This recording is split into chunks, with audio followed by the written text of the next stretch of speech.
Joining me now, Jon Soltz, a veteran who served as an Army officer in the Iraq War and went on to co-found VoteVets.org. Jon, thanks so much for being on the show. We appreciate it. Thanks, Luke. I want to ask you a question. I was reading an interesting article today by David Petraeus about what veterans can expect to find in their next line of work, and there's some interesting anecdotes there, sort of saying that you have guys and gals who are who had folks up to 200 folks serving under them, yet they come back to the United States and they pursue these jobs that are very solo, maybe a security guard, maybe a delivery person, because they don't have the right sort of encouragement to use the organizational skills they have. What can we do to try and bring that out of the returning veterans and say, you know what, you are a commander of men and women in some very difficult circumstances. That is certainly applicable to jobs here at home.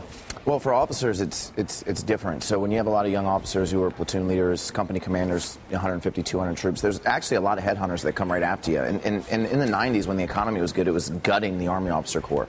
And then they'll try to place those. But where you have the high unemployment is the 18 to 24-year-old bracket, which is more of the enlisted kids coming back. And, you know, Guard and reservists are very exposed. So people that maybe have gone to war for 1 year and then come home and their job's not there anymore, you know, organized labor has been big.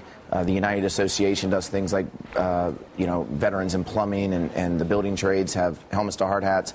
But a lot of the public sector jobs that these veterans had solely relied upon, police officers, things around the defense industry with sequestration, are under attack right now. So for the officers, they're in a very different place than the enlisted kids who come home. And that's why things like the GI Bill were so important.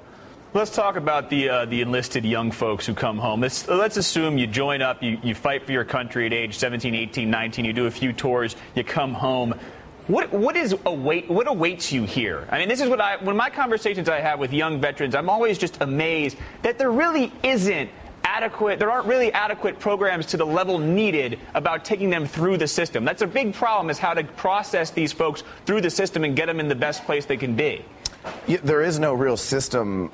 You know, the military spends a lot of money recruiting people, but you know, there's something called ACAP when you leave the Army, and they brief you on sort of what's out there for you. But there is no employment agency when you leave the military. So, you know, when you talk about unemployment issues, you have to talk about jobs training, and that's why the GI Bill was so important. But look, there was 22 members of the U.S. Senate, all Republican, that voted against the 21st century GI Bill. So with the young veterans, you need to give them the skills that can be required. The problem is not everyone's meant to go to college.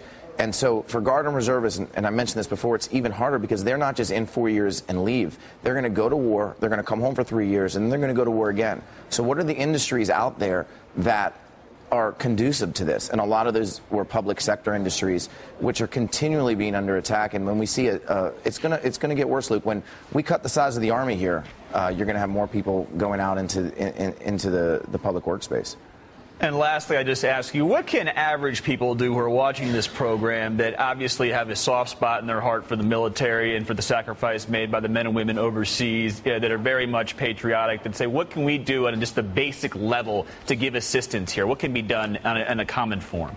Well, I love the program that you guys are running. Just watching a lead-in where it talks about jobs in the area. So I think it's important for the public to understand that there is, you know, 25 to 30% of 18 to 24-year-old Iraq and Afghanistan veterans are unemployed. So understanding the issue, knowing where there's hiring benefits, you know, the federal government will give you, you know, benefit points based on your service. So if you're wounded, you get like a 10-point bonus towards your ability to be hired. So I think it's understanding your community, where the jobs are and what the benefits are for veterans, and then letting people know. I mean, most jobs are found because you know someone who works at the plant, or you know someone who works in the company, and knowing who the veterans are in your community and linking people up and knowing what they can bring to the table, which is, you know, dedication, hard work, and looking out for your neighbors.